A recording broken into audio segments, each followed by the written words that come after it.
Please. My name is Tizi from Quantel in the United States. I'm new to this business.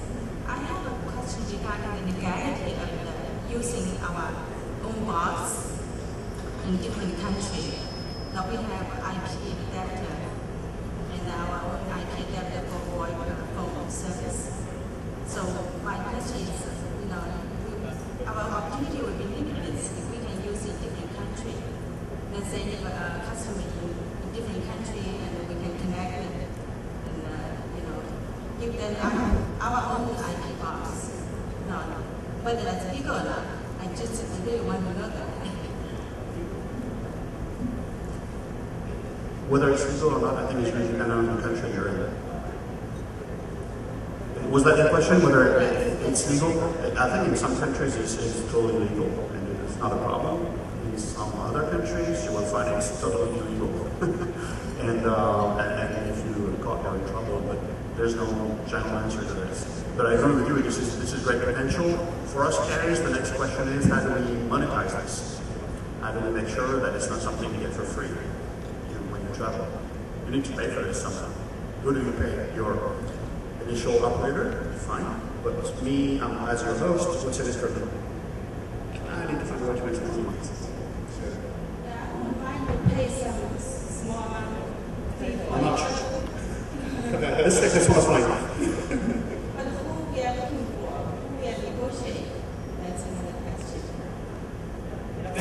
Look, it's a really interesting question. I think the phrasing is, what is the framework, commercial and regulatory framework around providing essentially IP bypass technology? It's very powerful. Look, you've got to look at it a number of ways. And by the way, I'm a great supporter of technology innovation, and therefore any technology that enables efficiency and new ideas should be promoted to carriers. You often get a little bit of this, what we call the carrier NIH syndrome, which means not invented here. In other words, if the incumbent or the owner-operator hasn't developed that technology, then it's quite hard to sell into it. But one more challenging, and I will use Australia as an example, although that's not really my experience, my expertise, there are some very, very challenging legislative and regulatory, and indeed almost country of origin issues about changing technology that changes the dramatic way people live. For example, emergency services. If, for whatever reason, technology is entered into the system that precludes emergency services responding within 4 seconds wherever the country's SLAs, then as the incumbent operator, we are held responsible for that. So in the worst case example, should somebody either be injured or fatal, and technology was found not to have delivered against a platform SLA, there's a major, major issue there. So my advice would be, understand what is necessary in country for regulatory approval, technology approval, endorsement from the local regulators and operators. But by all means, encourage innovation in any way or form. Are there any other questions? Fantastic. Basically today we talked about change, and the theme of the keynote panel was constant change. And it's definitely an exciting time in carrier business. We're seeing a lot of new developments and new ideas around the industry. What I'm curious to know or to hear the panel's ideas on what the international carrier business market will look like in 3 to 4 years' time. That might be the tough one. Yeah. I'm not sure. If I knew that, I'd be putting some money somewhere. I wouldn't be standing here right now. No, look, I think we will see, I don't want to use the term consolidation. It suggests that we have already seen major consolidation. I think we will see some simplification, integration. I think the work that the IP forums are doing will start to see some clear directive coming from standards and therefore adoption of standards. I think we will see simplification. We will continue to see some industry consolidation. It happens in every demographic, in every industry. But consolidation also creates opportunity.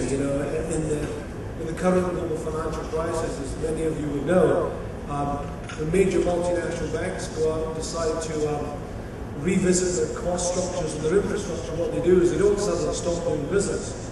They may just decide that they're not going to do business with 27 providers in Asia, but maybe only doing 2 or 3 providers in Asia. So some win, some lose, but that is generally the way industry moves forward, and I think that's a good idea. I am utterly convinced that quality, long-term serviceability, sustainability is going to be key. I think the days of the quick fix are very quickly coming to an end, and that's particularly relevant for Asia with the emerging booming markets in China, India, Vietnam, etc.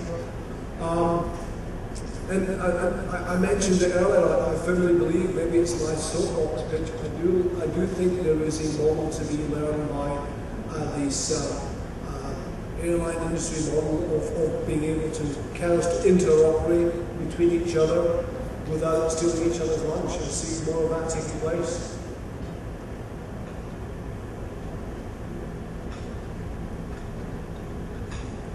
I don't think wholesale has a lack of its own. Whether it's domestic, it's international, although some carriers are pure wholesale. The space we are in is a space which is delineated by or created by what's happening in the retail. So, and this is really what's driving our industry, I think, longer term. Again, whether you're a retailer or a wholesaler or both or whatever, the way you operate or exactly what you have to do in this space is really determined by what's happening on the retail side. Even though you can be a driver, you can be a deliverer for retail innovation, it's still back to retail. So I think if you look at the global industry, including retail, there are lots of changes happening, and this will really determine how we need to adapt and adjust. And it's not just services and telecoms, it's also the financial environment, it's also you can see how a global financial crisis can impact us or not. So this is the environment that will really determine. I don't think, maybe contrary to some other, like they call more artificial industries, like some of the financial industries, where they actually create their own space and then when it vanishes, everybody has to pay for it, but people live with that. International wholesale is really determined by what's happening on the retail side. We'll have more of the same, of course. I don't think it's going to be radically different. But again, driven by what's happening in our environment, some big changes might. We've been talking about it for a long time, but they might materialize.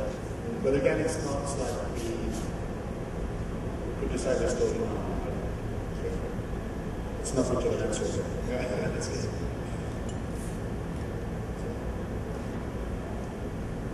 I think it's quite obvious, but as we said, coming years, what is becoming more and more critical will be quality. Why? Because more and more services are on the mobile, and not only voice services we spoke about, and that's why quality will be critical. I think it's a good news for all of us to have this driver to really provide high quality services. Great. We're coming to the close of our panel. Just to thank the panel for joining us and thank you as well. And thank LDT for organizing the ACC. If you'd like to meet with me to discuss Capacity Magazine or to tell me more about your business, I will be at the event Friday evening, and I look forward to meeting you soon. So thank you very much.